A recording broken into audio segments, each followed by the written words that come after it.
Welcome to the GotBooks show. My name's Tim Ward. I got a new guest today. It's CJ Sears. Hello, CJ. Hello. I never talk like that, but Lane's telling me to get out of my shell, so here we go. Having fun. And we got a kitten. What's your cat's name? Her name is Lily. Hi, Lily.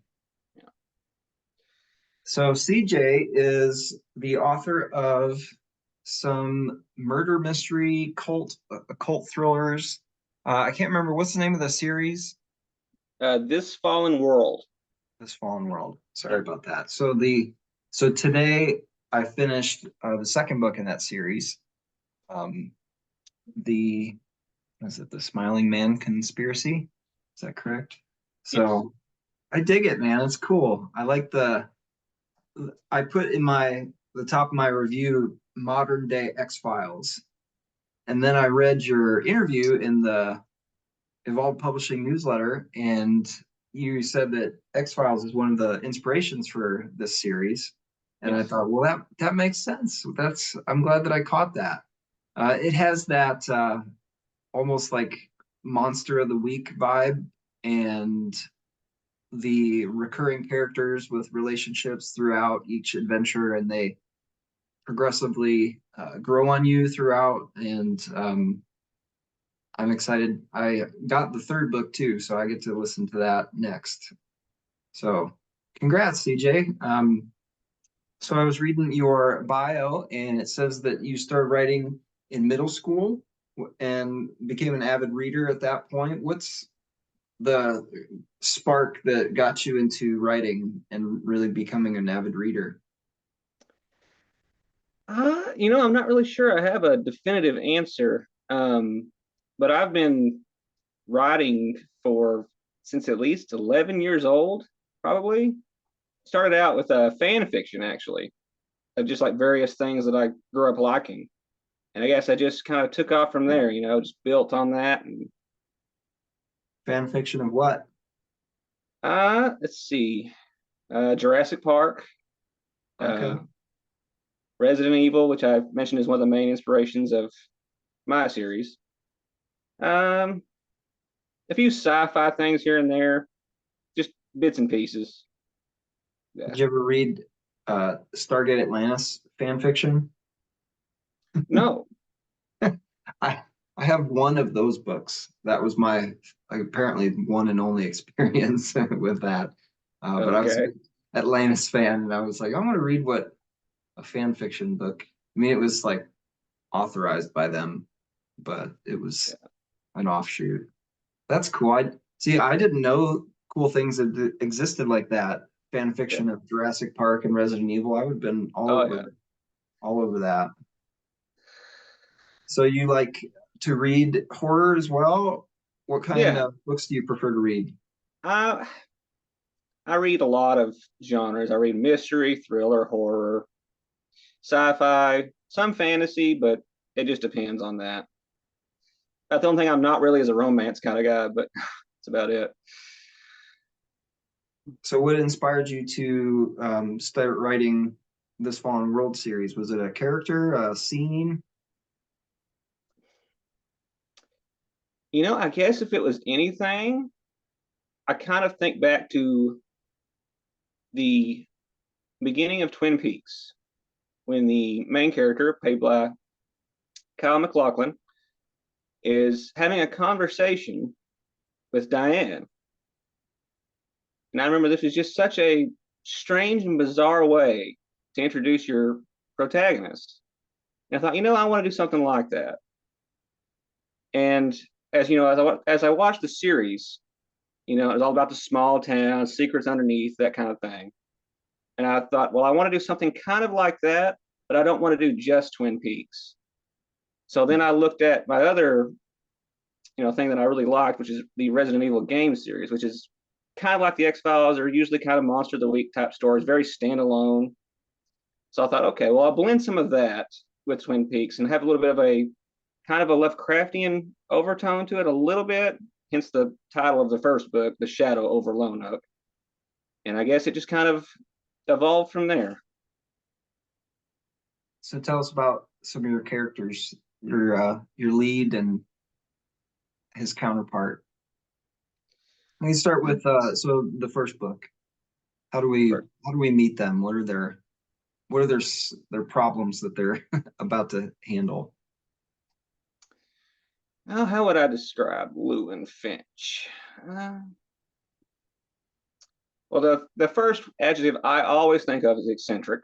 You know, that's essential for any good detective or federal agent of any kind. You got to have them be at least a little eccentric. You know, you got to have your Dale Coopers, your Fox Mulders, that sort of thing. And I guess I would describe him as looking for faith in a certain sense, which is kind of a bizarre thing to say because it's not really like the focal point of the first book, but that kind of evolves over the course of the 3 books that are out. So I would say describe him as an eccentric man looking for faith and trying to find his place in the world, essentially, all whilst trying to solve some crazy cases. Mm-hmm.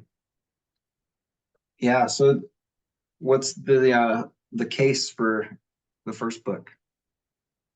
Well, in the first book, it's a very Twin Peaks setup. There's a dead girl. A federal agent comes to investigate the town. That's Lewin, and he uncovers some very buried secrets. Let's put it that way.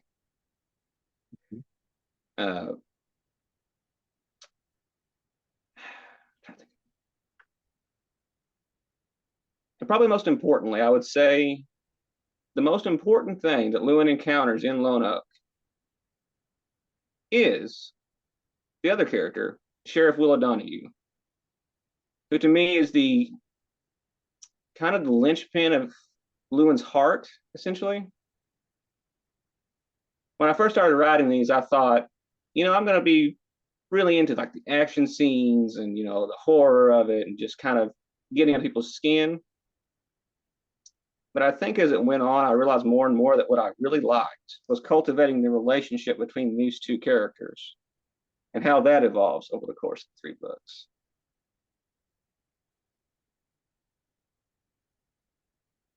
Yeah.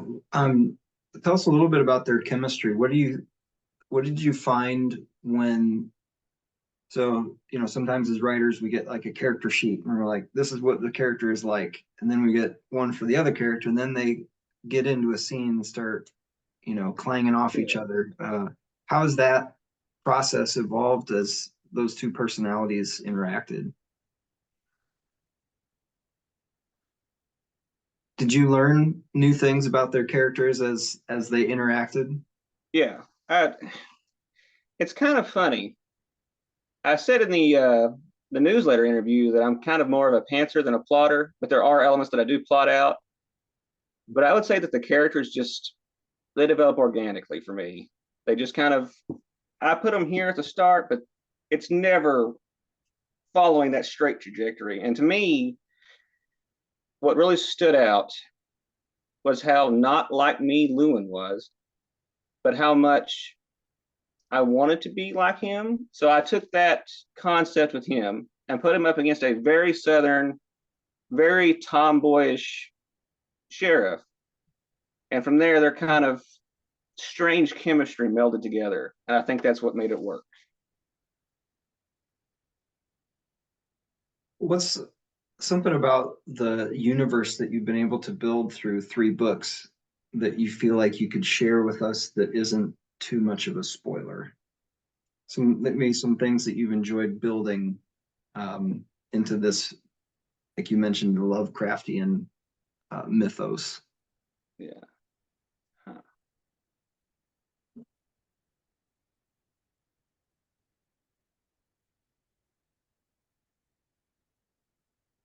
In the first book, we have parasites. Yes. What can you tell us about? Without spoiling book 3 for you, I would just like to say that I'm glad that I chose not to just focus on one singular creature. You know, like I could have just done the parasites and like iterated on that concept, you know, but I'm glad that I branched out to genetically engineered monsters. And then with book 3, it goes some places that maybe most people wouldn't expect, to more naturally occurring type threats. without being too spoilers. And I'm just glad that I was able to expand the world so it didn't feel so small and insulated. That was always my concern with writing the series, is that it would become too insulated and too self-referential and too, small, for lack of a better word.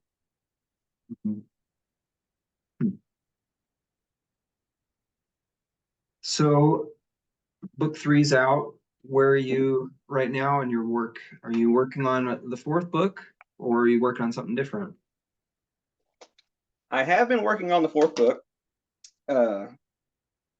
time and again.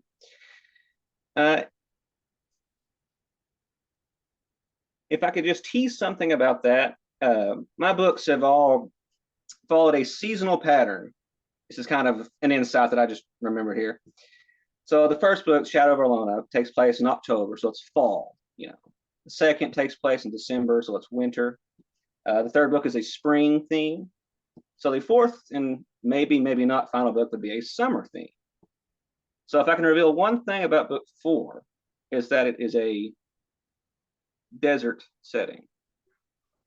And I wanted to do something with that because you rarely see horror in desert settings.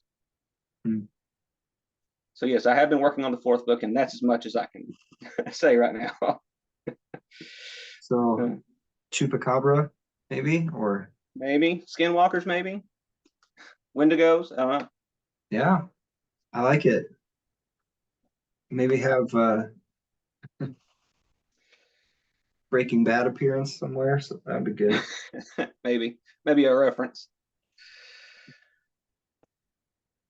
We've had I do like my references.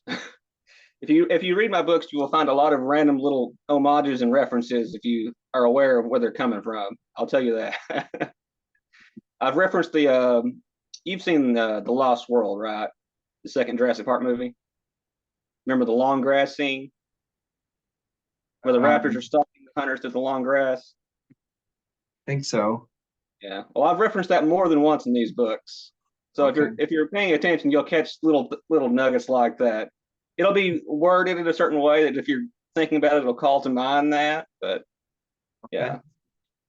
Is it a line that's referenced from the movie? No, more evoking that image of that scene, or referencing the sort of feeling that a character would be under and that kind of thing. It's a little more subtle sometimes. Sometimes it's very blatant, but sometimes it's very subtle. But yeah.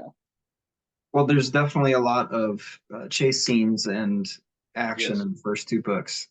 I've binged them so within the last 2 weeks because when I saw the Evolved February sale on Chirp and everywhere else for, I think it's 13 books at $6, and your 3 occult thrillers are at the top, and I was like, I like occult thrillers. Sometimes they're a little too gruesome, like the TV shows and torture scenes. I'm not big on that, but I didn't find your stuff gruesome, so that was good. It's just good mystery. I try to be measured with my violence and gore, and especially swearing. You can tell there's not much swearing in my books in general. I try to be very, kind of modest about that. What was it like going to school to be creative writing major? Well, actually, I didn't start out doing that. Actually, originally I went into IT originally because I wanted to be a game designer, essentially, and that was the closest thing they had at Arkansas Tech for that. But I realized after about a year that was not for me. So I decided to pivot to, writing, because I had always loved writing. I'd always been writing, like I said, since I was about 11 years old. And I found very quickly that it was much more approachable material. I was actually learning and I was honing my craft. I hate to kind of use that term, but I'm very grateful to my teachers for helping me to better understand what it means to tell a story. What kind of work did you get to do as part of that? Mostly short stories, actually. A lot of short stories. Like we had to put together a portfolio for senior year that was just nothing but a collection of our short stories polished up. Kind of thing. But that was kind of fun and interesting to, and you had to get regular feedback from your fellow students every single time you submitted something, and that was kind of interesting. It was a very interesting experience. We've had a few interviews with Lane, or Dave Lane, or Lane Diamond, however you want to go, talking about his editing, and he's your editor, and you've mentioned thanking him and for how he helped you with your books. What are some of the things that he helped you to do from, submission? What was that process like working with him? It was a pretty good back and forth. I mean, he respects the author. He respects the creative vision. He knows that it's better to hone the visions that's there instead of trying to just kind of overtake it. But he is very good at pinpointing where your voice really needs to shine through and where it's not. And that was the biggest help I found. Is that if I was becoming just a little too passive or just not really going for it, he would drive it to where it needed to be. Yeah, that's good. Yeah, I think that the voice becomes more apparent throughout. Yes. It's just kind of like something that's, the more you see it, the more you I don't know, for me, like, I don't tend to read this style of book. But it's, zombies or whatever, it's everywhere. But just like a mystery, let's go figure out why the parasites or whatever. Yeah.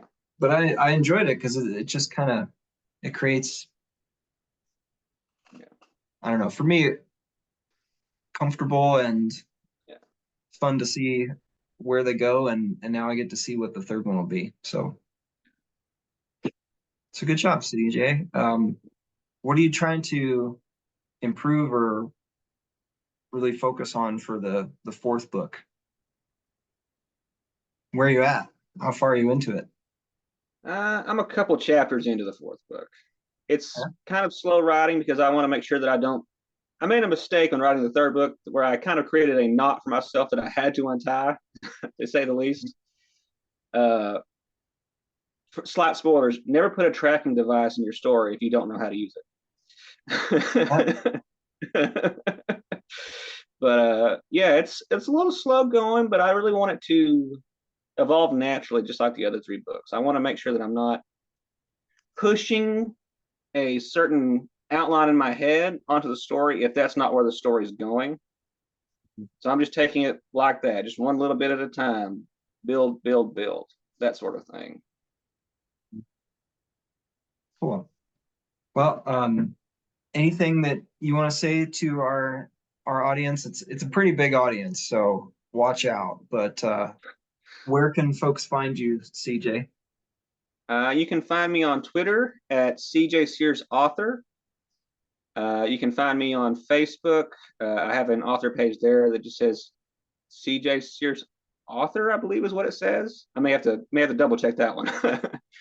Okay. And other than that, you can find me on my blog, which I post semi-regularly, impromptu game of 52 .wordpress.com. Okay. I'll put those links in the show notes so folks can get to that pretty easily. Well, thanks for taking time for us, CJ. It's great to meet you. Great to meet you. Glad to be on. Hey, it's pretty fun. My pleasure. I'm excited to get to more listening tonight. So, well, have a good one. Thank you, sir. You too. Thank you.